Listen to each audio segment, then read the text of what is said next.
Bom, queria agradecer ao termo fala do Ricardo e ao termo do Yuri. Antes eu queria saber se alguém tem alguma questão, alguma pergunta. Eu tenho. Vamos, só para focar, primeiro iniciar o Ricardo, depois o Yuri. Ou juntos. Eu acho que o comentário que eu vou fazer serve muito bem para os dois.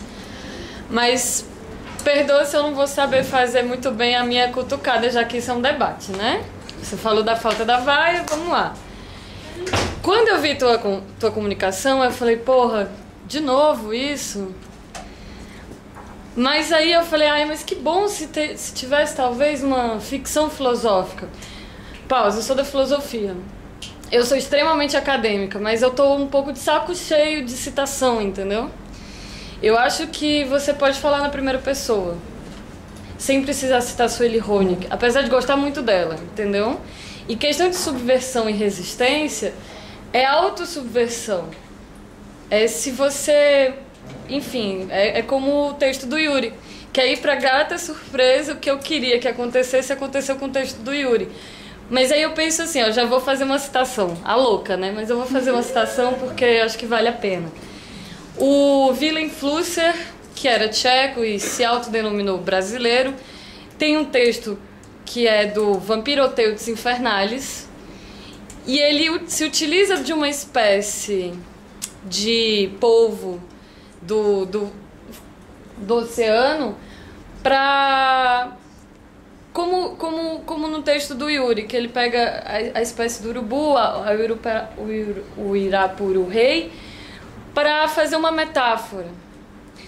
E a metáfora do Flusser é a seguinte: enquanto que o homem, com H maiúsculo, vale frisar, sai do oceano e se desenvolve biologicamente, primeiro a célula, depois chega até o homem, com H maiúsculo, o Vampiroteutes Infernales, ele vai para o fundo do oceano e desenvolve uma espécie que é camaleoa e vive para o gozo.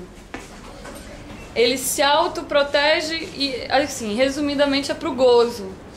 E aí a minha teoria é que o brasileiro resolve ficar na praia. E aí, assim, a minha questão com vocês é o seguinte... Os gringos também, minha filha. Oi? Os gringos também, você não vai ficar na praia. Porque resolveu ficar na praia. Pela questão da historicidade. Aí é aonde eu quero chegar. Como se falar em resistência e subversão com uma história da arte que não nos pertence? Hermano Viana, num ótimo artigo, fala: nós não somos ocidentais sobre os brasileiros. Essa é a minha cutucada. E também perguntando para o Yuri, de que maneira o ser cearense, o ser imigrante, aquele que é nômade o tempo todo, porque desde a sua própria origem já é nômade, colonização árabe, portuguesa, indígena, como isso pode influenciar no teu texto e como isso pode te influenciar no sentido de desconstrução mesmo, entendeu? Como se desconstruir tendo um contexto diferente, tendo uma... E dando um toque, assim, porque eu acho às vezes meio perigoso você escrever um texto sem que as pessoas tenham acesso ou não tenham conhecido por exemplo, a Sueli Honig, que é uma ótima teórica. Eu tive acesso a ela, por isso que estou dando esse toque. De repente, escrever na primeira pessoa, de forma mais ficcional, filosófica, chegue aonde a gente quer chegar, que é o subversivo e a resistência. Me fiz entender? Não, sei, só uma pergunta. Achei sua fala boa, não sei o que eu... Você virou exatamente uma pergunta. Achei que foi um comentário, você reagiu às duas falas, eu fiquei curioso. Eu queria... Mas eu acho que essa história da arte que você fala... Eu acho que se produz aqui, né, muita coisa que são desvios nessa história da arte dominante, né, essa historiografia dominante europeia, norte-americana. Eu acho que isso é uma questão que se tem muita consciência e que se produz.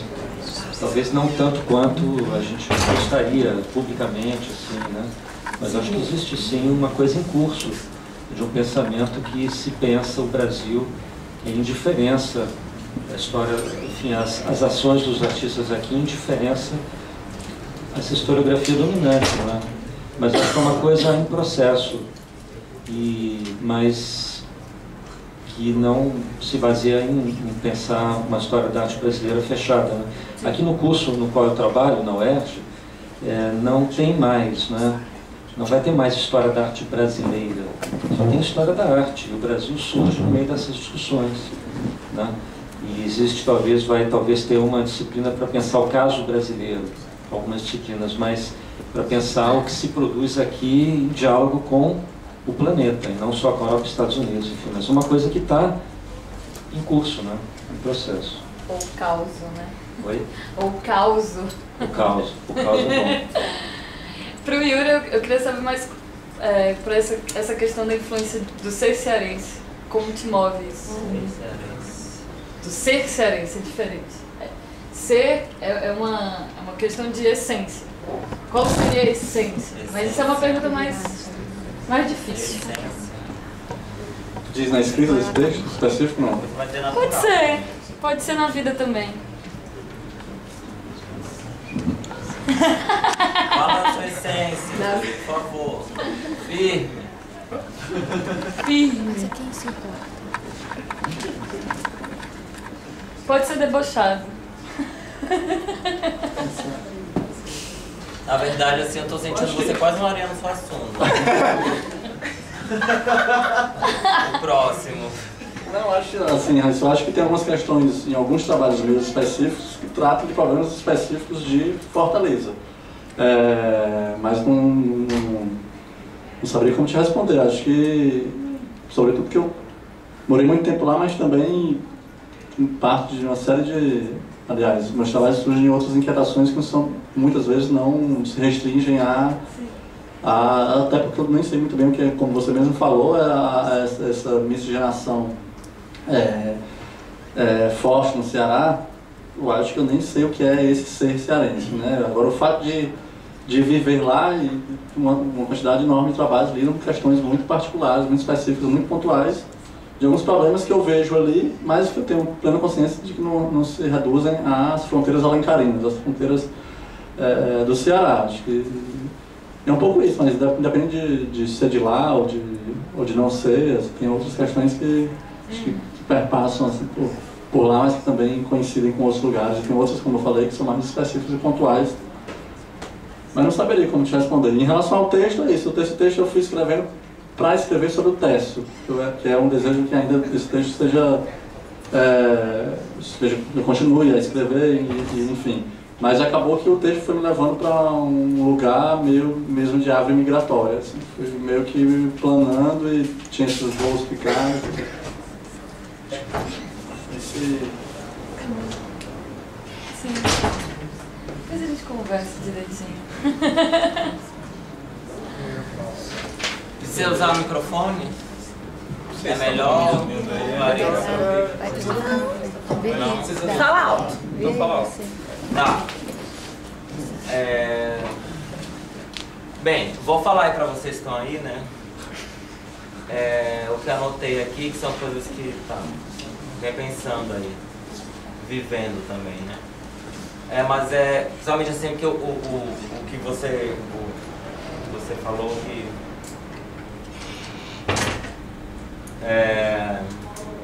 como instituição se apropria a prova e transforma a obra artista. Aí você falou da capacidade de produzir problemas, que a obra de arte seria...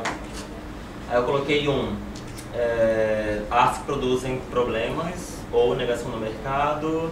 2, reconhecimento do valor das obras ou aprovação no mercado. 3, professor universitário ou legitimação, caminho do artista. Ou não produção de problemas, mas seria o caminho do artista. O que é a obra após a legitimação da instituição, né? Ou do mercado. Bem, assim, veio. Você também viu, Yuri? Então, eu não falei de mercado diretamente. Não, é porque eu não sei a palavra correta para usar. Se mercado, instituição, curador... Bom, eu fiz uma fala, assim, sei lá, meio de improviso, né? Mas eu falei de circuito de arte, assim, né? Falei de que o trabalho, como é que, quer dizer, quis falar, dar uma ênfase a isso que a gente chama de obra de arte. Se isso ainda funciona ou não, que impacto isso tem, o quanto vale a pena a gente se esforçar para chegar junto ou produzir isso. Eu acho que isso é um pouco o que estava na minha fala, tentando puxar para essa temática, né, de oposição, né, vamos dizer assim, de problematização, da subversão, da resistência. E não de uma entrega fácil, porque a obra de arte é isso, ela é uma coisa apropriável por muitos interesses. Quer dizer, eu não quero me repetir aqui. Então, assim, eu não falei de mercado exatamente, é uma questão importante, sobretudo que o mercado não está dissociado. Ao mesmo tempo que ele tem uma vida própria, né, própria das especulações financeiras, parece que fica à parte, mas na compra e venda das obras também está se vendendo leituras das obras, sentidos que estão em jogo, interesses também estão sendo puxados para cá e para lá, né? E o que eu acho, talvez, passando o microfone para o Will, interessante é pensar que, como obra de arte hoje é parte da macroeconomia, como a economia do campo da arte é parte da macroeconomia do mundo. Isso é algo interessante de se pensar, né? Não é algo marginal, é algo presente e interessante para as economias fortes, para as empresas fortes, e isso é algo a se pensar, isso é interessante no sentido da amplificação, isso é curioso no sentido dos interesses e das apropriações. Isso, para o artista, é uma questão que tem que ser percebida com cuidado, né? Porque a gente acha que está fazendo uma coisa, mas aquilo está atendendo interesses. Então, a gente tem que ter uma atenção, uma escuta. Agora, eu não quero repetir a minha fala, eu acho que são fios assim do que eu falei. Olha, eu não quero que você repita a sua fala, mas eu gostaria, depois de observar tanto, entendeu? Aquela coisa bem popular, estou observando, você colocou alguma coisa que eu entendi como um esboço de crítica ao projeto que estamos vivenciando no momento. E acha que existe um sentido purificador. Você não usou essa palavra, uma purificação através da antropologia? Eu acho que eu quis fugir da ideia da purificação, eu quis fugir disso. Mas qual é a ameaça da purificação? Porque eu acho que essa coisa dos urubus e dos degenerados, como eu e o rapaz ali, é justamente a perversão. É mais do que a chama da perversão nos atrai muito mais do que uma purificação. Concordo totalmente. Não, eu quis fugir da purificação, enfim. Mas você por que acha que há essa ameaça? Não, eu acho que a purificação ela pode trazer políticas autoritárias, né? Hegemonias autoritárias, do puro. Enfim, por isso que é tão óbvio isso, assim, eu quis apenas me deslocar em função da mistura, mais da mistura do que da purificação. E eu acho que a perversão, a reversão, a subversão são muito mais interessantes. São coisas das misturas, né? As dobras, as reversões, inversões, subversões, dobras, reviramentos, são coisas das misturas. Eu acho que são ações das misturas. São muito interessantes, né? As regurgitações, as digestões externas, as lambidas, as cusparadas, e eu acho que tudo isso é muito mais instigante. Eu tendo a concordar com você. Qual é o nome do artista que você falou que trabalha com cuspe? Ifta Pellet. Ifta? Pellet. Ifta Pellet. O Paulo ia falar. Dentro da sua fala, Oswald, você citou a questão das barreiras que o público vai passando até chegar ao ponto de ter contato com a obra, e daí a percepção também do consumo da arte. Esse termo que está muito em moda, o consumo da arte, ou a recém-criada Secretaria de Economia Criativa do Ministério da Cultura, trata a cultura, o bem imaterial, os bens simbólicos principalmente, como o maior patrimônio do brasileiro, né? Caindo na Câmara Cascudo, Brasil brasileiro. Câmara Cascudo? Como? Câmara Cascudo? Dentro dessa ideia,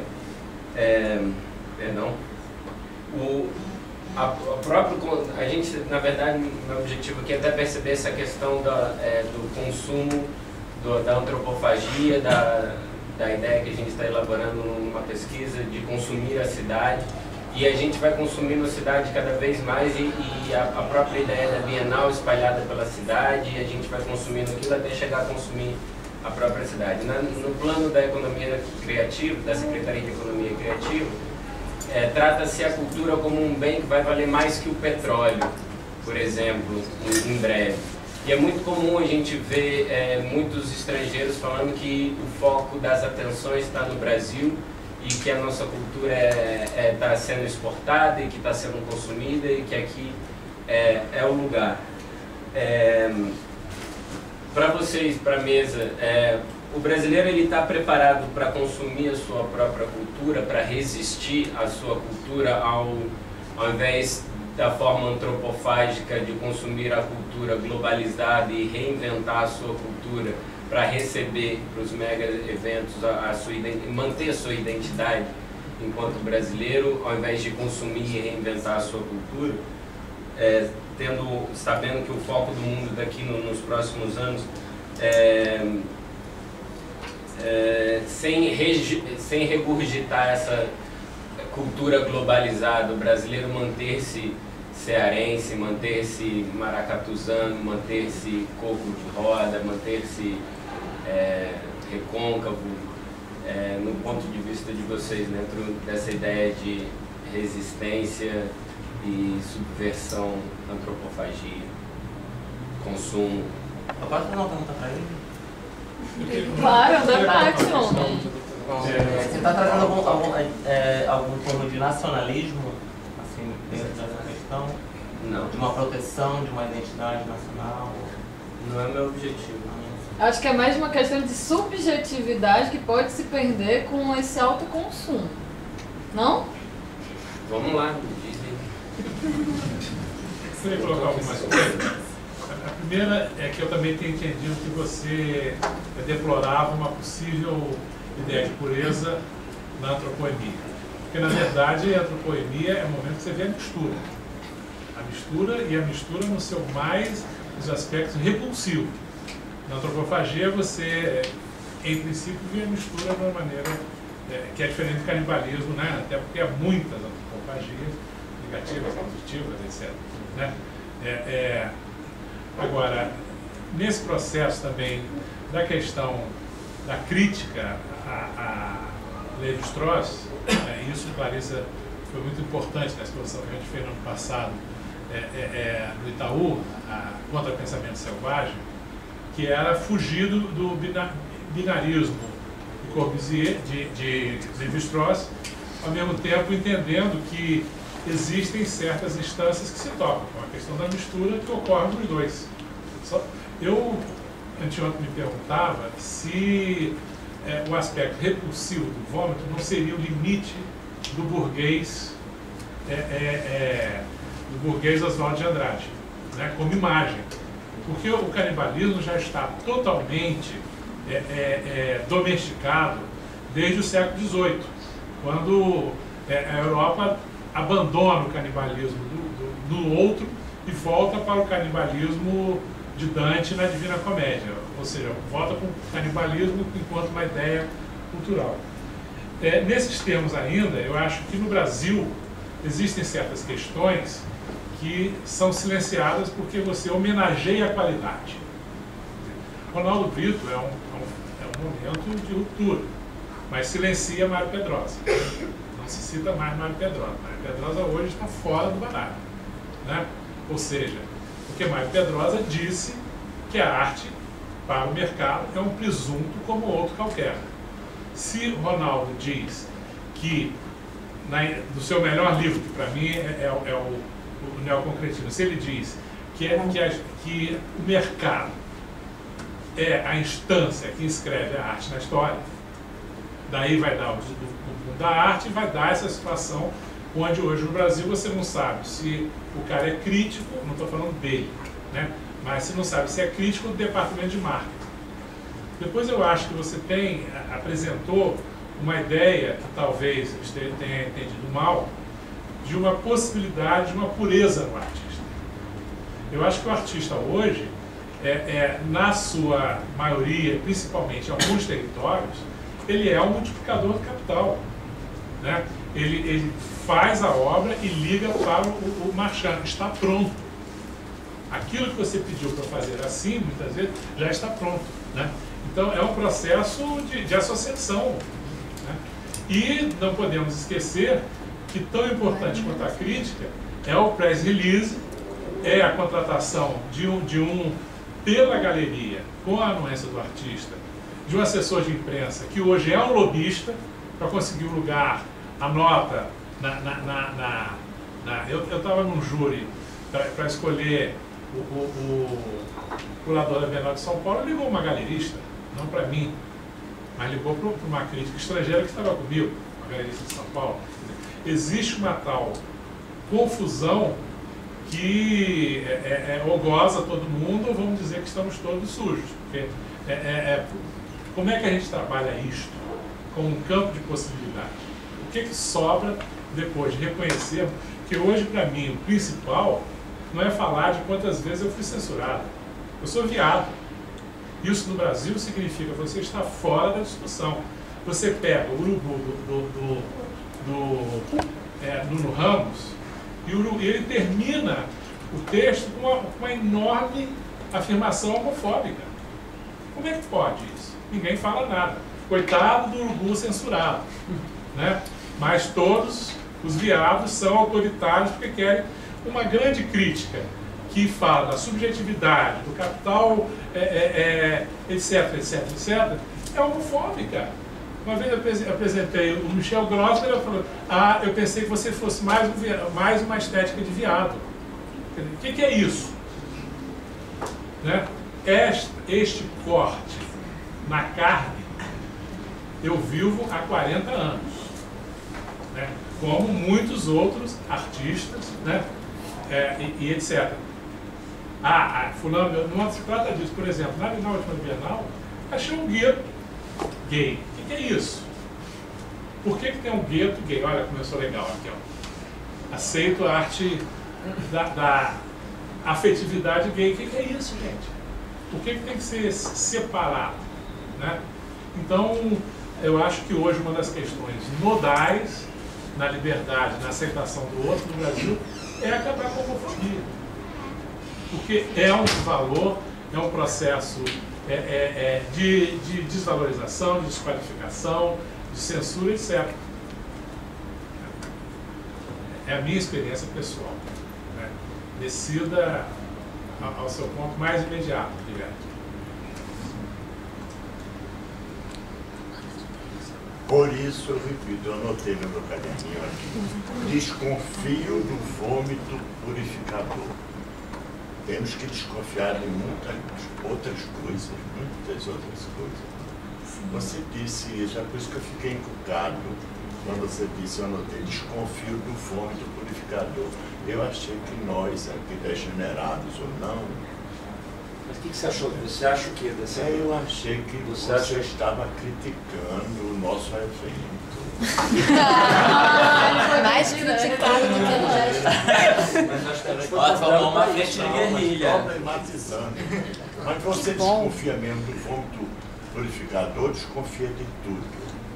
Eu já desconfiar de tudo. Vamos pensar assim, vamos desconfiar de tudo e pensar num outro tipo de hipótese. Diante do fato de que nós temos hoje um Estado aparelhado, né? Que nós temos, nesse aparelhamento, os desvios de personalidade, né? Em que você é amigo, você é inimigo, etc. Tal, e por aí vamos seguindo. Diante de um aparelhamento que atravessa a cultura. O Estado está limitando a capacidade dos indivíduos terem instituições, terem acesso aos recursos que o Congresso Nacional determinou de uma maneira. O Ministério está reduzindo. Você só pode apresentar 3 projetos, ou seja, você só pode ter 3 ideias por ano. Ou nós só podemos editar 600 livros por ano. Por que o Brasil só pode editar 600 livros por ano na área de arte? Porque ele só tem a capacidade de analisar 600 livros por ano e tem que ficar ali analisando se botou a etiqueta do Ministério, utiliza uma massa de gente para verificar isso. Então, isso é uma forma de censura. Eu acho que a censura ela é um processo extremamente que atravessa diversas instâncias. Qual foi o papel de Gilberto Gil no caso da Massa X? Qual foi a punição que o banco do CCBB recebeu? Da censura da Massa X em 2004? Quer dizer, não pode, papapá, mas ó, isso aqui eu fico no muro e todo muro é um pau, né? Agora, qual foi a efetiva relação? Isso é um país que é Estado de Direito. A instância para decidir se ali havia ou não um desrespeito ao direito constitucional é o judiciário, não é o departamento de marketing do Banco do Brasil, gente. Sabe? O cara lá, diretor, achou que vai perder cliente e manda tirar a Massa X. Né? Então, essas questões, eu acho que elas são muito graves, porque a gente não está vendo.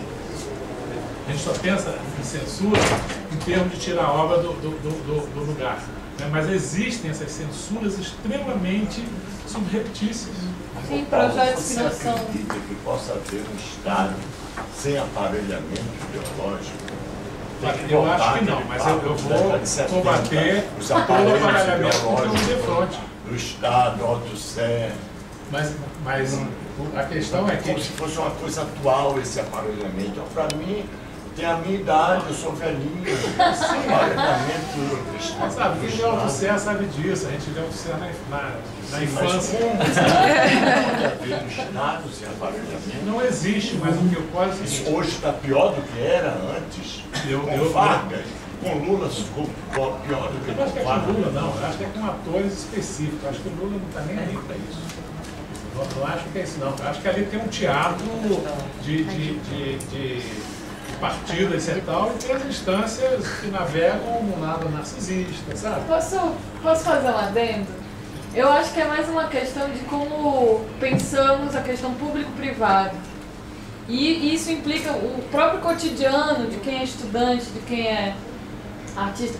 Quando vai atrás de uma bolsa, eu sei de muitas histórias violentíssimas de briga de cachorro grande por causa de bolsa e projetos CNPq. Então, é mais assim, como nós lidamos com o aspecto público, já lidando com essa coisa estratificada da burocracia, né? E como nós lidamos com isso na própria vida. Quem escolhemos como amigos, quem admiramos verdadeiramente ou quem a gente diz que admira para poder conseguir aquela coisa, aquela bolsa. Eu tô sendo bem sincera, assim. Mas a sinceridade é que é uma coisa muito cristã e eu questiono Adorei! Tá bom, eu vou mentir agora. Acho que também está num campo de percepção do público, do privado e do coletivo. Porque se a gente entender o espaço como público do povo e o espaço de um shopping é privado, mas é coletivo, mas não é do povo. Mas o povo... Gente, aqui é o corpo do outro. Aqui o corpo do outro, eu posso fazer o que quiser com o corpo do outro. Gente, a gente tem que se reformular. Não é o outro não, sou eu mesmo. A gente tem uma história, você mesmo falando um discurso totalmente de identidade nacional que formou o nazismo. Eu moro no país onde o nazismo existe e onde foi criado. Eu entendo desse tipo de discurso. A gente não se dá conta que a gente reproduz um monte de discurso que é para matar o outro. Não é o outro, não é porque eu estou na academia, eu estou salvo desse discurso, não. A gente reproduz isso, eu reproduzo. Entendeu? Eu falo isso que eu conheço desde que eu sou criança, como você. Já fiz mais de 60 anos, você está muito mais se despedindo das coisas do que achando que o futuro é muito longo. Então, para mim, hoje, me interessa muito mais saber quando eu sou censor do que se eu estou sendo censurado. Porque, pelo menos, eu posso passar para o outro lado no sentido de entender de que maneira eu posso ser o algoz e não ser a vítima. Né? Isso, para mim, hoje é um desafio. Onde é que eu sou o censor? Onde é que eu sou aquele que impede? Né? Onde é que eu sou o estorvo? Enfim. E quando mais poder nas mãos, gente, né? só dar uma segurada, ficar com a mão. Lembrando aí o mito no Queijo e os Vermes, que é justamente que ele discute isso. Quer dizer, o menor que vai para o tribunal da Inquisição acaba sendo condenado com o discurso do seu algoz. Quer dizer, cabe a gente perceber onde que a gente está nessa história, né? Que discurso a gente está refazendo, reproduzindo ou subvertendo, né? Eu acho que essa posição, quer dizer, do direito que eu só reclamo quando pisa no meu pé, né? Se pisa no do outro, não estou nem aí. Quer dizer, se eu ponho grades na minha casa para espantar a violência, mas até que ponto eu furo a fila, eu passo na frente porque eu acho que eu tenho mais direito do que você, né? Quer dizer, o que você fala que a mudança é individual, é isso, né? Eu, enquanto cidadão, o que eu promovo de compartilhar o que eu sei, ou de promover, ou de ir contra uma injustiça, né? Então, eu acho que é isso, né? Nem injustiça, é a forma normal como a sociedade pode funcionar, gente. Deixa eu vou complementar duas coisas aqui, para você que não vai citar, só vou citar o barco. A pior coisa é você obrigado a dizer que crê naquilo que você não acredita, né? Você afirmar algo como seu, oposto ao que você pensa. Para ele é a pior forma de censura. Eu acho que existe a forma de censura que é o silenciamento.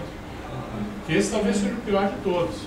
Porque você simplesmente é negado em termos absolutos. Você não existe, você não é mencionado, você está com obscuridade absoluta, você é um homo sacer, né?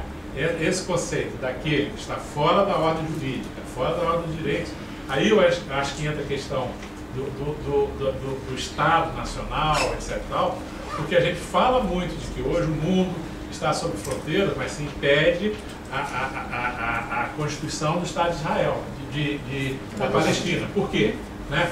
Você tem Guantánamo, você tem a cerca na fronteira dos Estados Unidos, né, do México.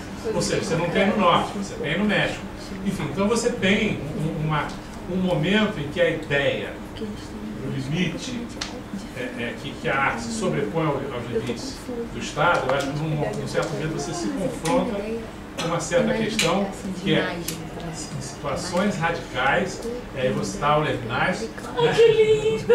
Né? Bonitinho você tá Levinas. A questão do humanismo, né, que você abandona as críticas ao humanismo, você abandona a ideia de que a utopia não resolve, abandona a questão do romantismo e tal, porque há um momento radical, e para ele, evidentemente, que esse momento radical profundo é o Holocausto, né? E você precisa voltar a essa condição. Então, eu acho que em certos momentos, daí a pertinência da sua pergunta sobre o Ceará, né? Quais são as heranças modernas de um jovem que se forma no Ceará? Sabe? Para mim, é o fato de ter sido o primeiro estado brasileiro, a primeira província, a abolir a escravidão. Sim. Sabe? 3 anos antes do resto do Brasil. Isso significa, se havia 300, 400, 1 milhão, 1.000 escravos, não me interessa. O fato é que num estado onde você tinha a figura como José de Alencar, escravocrata, é justamente... E o Dragão do Mar também, né? É a província que primeiro abole a escravidão, né? Enfim. Então, e a província que tem a primeira transexual no doutorado que acabou de se formar no Brasil todo. Primeira doutoranda transexual. A segunda em Natal foi totalmente invisibilizada. Natal foi dominada pelos norte-americanos assim na guerra. Bem, whatever. Continue, querido. Eu estou fogo aqui. Achei que você fosse terminar em alemão. Não, é só em inglês, meu amor. Eu fui para italiano.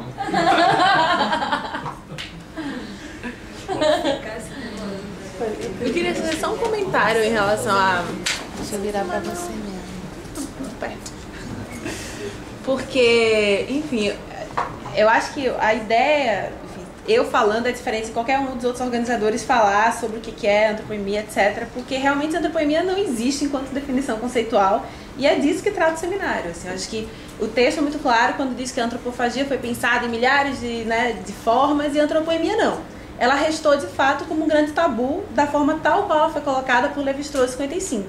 E acho que a questão do seminário é, assim como o outro falava, reverter o totem tabu, o tabu e totem, tentar pensar isso que foi posto como um tabu de uma maneira para além ou para o lado, para dentro desse preconceito, dessa ideia pejorativa da antropoimia.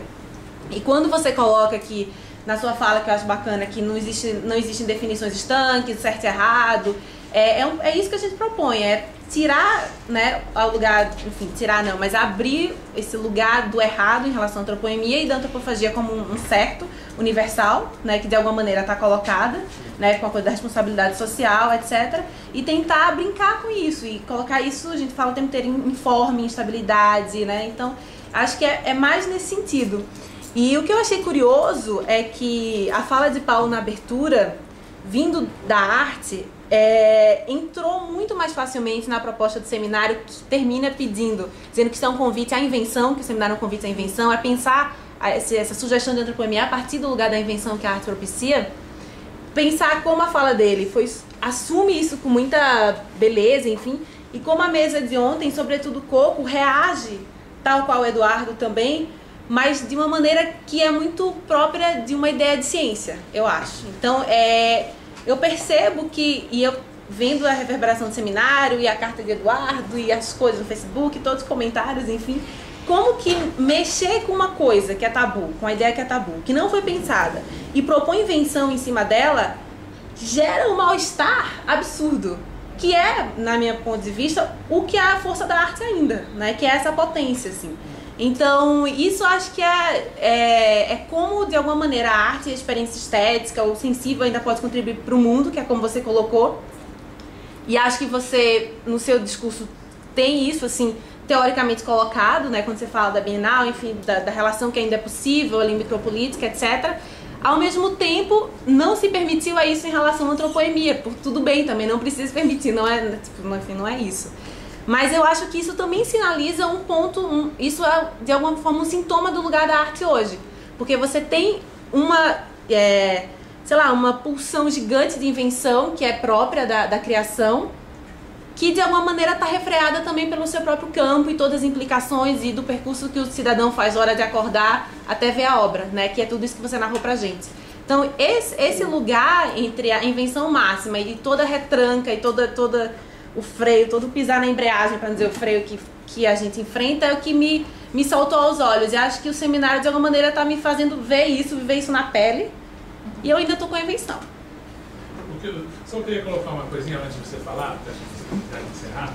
É o seguinte, as coisas que eu coloquei, ela parte da admiração pelo seu trabalho e sua performance como intelectual, né? Porque eu acho que é tudo junto, não tem fragmentação, né? E para mim você refletir sobre isso é muito importante, porque hoje a tendência é para o espaço domesticado da antropofagia, porque isso a gente já conhece. Por mais que a antropofagia seja redutiva, uma imagem, etc., ela tem uma capacidade no Brasil de se renovar, porque ela não é uma imagem que você interpreta, mas como você colocou aí bem, ela vai se transformando. Eu acho que a antropoimia me parece algo que traz um pouco dessa perversidade, né? Eu não quero, sabe? Eu não quero. Isso você colocou muito bem, é anticristão. Quer dizer, a Eucaristia é um sacramento canibal, né? Agora, para terminar com os insetos, não acabar com eles, mas eu parar de falar com os insetos, existem insetos que fazem, né, a sua digestão fora, e existem insetos que depois da cópula se tornam canibais. Então, a minha fala, eu quis um pouco, eu falei de uma maneira muito direta sobre esses dois gestos, né, de interiorização ou de externalização. Agora, eu acho que o seminário tem um grande mérito de fazer com que esse momento de comer seja, que a cadeia alimentar seja colocada de modo completo, vamos dizer assim. Eu acho que a gente estava até então com uma cadeia alimentar limitada, o gesto de alimentação apenas de comer. Eu acho que vocês restauram o ato de modo mais completo. Eu acho que é uma questão de escolher um ou outro, né? Historicamente pode estar gasto, desgastado. Enfim, você mostrou, a gente mostrou no seu trabalho, na sua pesquisa, uma imagem, né, emblemática, que todo mundo deve ter essa imagem na memória, que mostra um pouco um certo estado de estratificação, né? A famosa fotografia que saiu no jornal O Globo, online, da exposição que a Dilma organizou, enfim, que o Brasil organizou no Planalto, e a fotografia tinha o Abapuru no fundo, que é uma pintura emblemática, que no momento está na Argentina, o Obama, a esposa do Obama e a Dilma. Quer dizer, esses três ali mostram enfim, uma imagem muito forte, que mostra, enfim, uma espécie de oficialização, enfim, em alto grau desses processos. Então, acho muito importante vocês resgatarem outras etapas desse gesto alimentar, ou seja, qual for, quer dizer, comer, o excremento, o vômito. Então, acho que a gente tem uma noção de cada um desses momentos muito mais, a gente tem a chance de inventar, né? Mas o que eu gostaria de agregar, na verdade, a gente falou um pouco do objeto, que eu acho muito legal você falar um pouco, fala mais de um corpo que não quer, o outro também não quer cheirar nem ver, né? Mas tem uma questão que eu acho que se fala pouco na questão do vômito, que é parente do escarro, e o escarro como informe, que é o fato de serem sintomas, manifestações sintomáticas de um mau estado do organismo. E também se sabe que o vômito pode ser sintoma de algo mais sério do que um mero enjoo. Então, a gente está falando também de um corpo que está num estado ou de metabolismo, ou enfim, num estado febril, essas devoluções do organismo, né? Não, eu acho que vocês têm o mérito de retomar essa questão de modo mais, sei lá, olhando muito mais multifacetado, né? Eu acho que isso é muito importante, sem dúvida alguma. E o que eu falei de antropofagia foi já pensando, tentando... Agora, eu falei de modo, vamos dizer assim, muito irresponsável, no sentido de que eu ia ser um mediador e tive que falar e depois, enfim, não... O seu esforço realmente foi não, eu digo assim, no sentido de que, claro, tem muito mais aí nas questões aí envolvidas, né? Puxa, ser resgatado, eu queria também, não vim segunda-feira, queria perceber melhor os nuances que vocês estão trazendo, né? Eu queria perguntar ao Yuri como é que ele se sente sendo chamado de artista antropoêmico. Ele não precisa de rótulo nenhum.